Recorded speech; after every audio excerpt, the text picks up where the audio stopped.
Sometimes I wonder what the installers did before the invention of the single module with RCBOs. Improvised a lot. The evolution is actually kind of fascinating. Look, you have to imagine, if you wanted to have a proper people and land protection, you had to get an RCCB here, an MCB there. So this was taking a huge amount of space for just one circuit. And your panel was getting caught very quickly. Okay, so wait, if something went wrong? The RCCB will took out the whole group.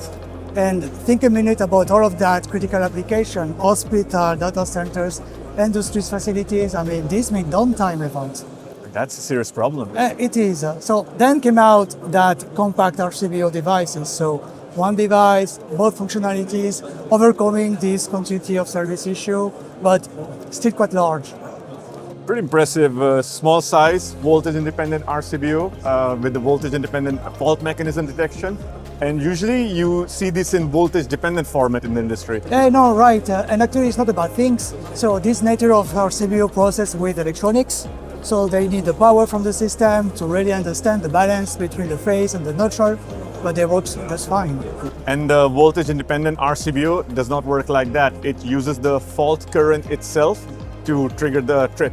Exactly, it's electromechanical one. So mean that in such a condition, like for example, you do have neutral interrupted or you do have power shortage, they are going to work just fine. Okay. And I think which is why it matters in critical application. It's about choosing the right technology for the right application in the right industry. Exactly, and that's how now it's getting interesting. We came out with a brand new one module voltage independent RCBO. There's one we so-called DS301C, and we made it also in 10 kA breaking capacity. So 50% space saving, voltage independent format in 10 kA. And this matters a lot in the modern installations and the retrofit installations where there's EV, PV, energy management, building automation. And this is the one that's the hero that saves the space. And by 50% space saving, you make space for other solutions? Yeah, exactly. That's really the game changer in that perspective, because you can easily extend the number of circuits, you can easily just upgrade your installation without changing fully the full cabinet.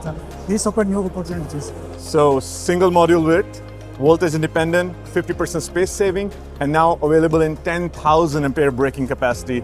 Exactly, all of that in one module width only. And all of that in one module width. So it takes the installations to the next level. Exactly, like this.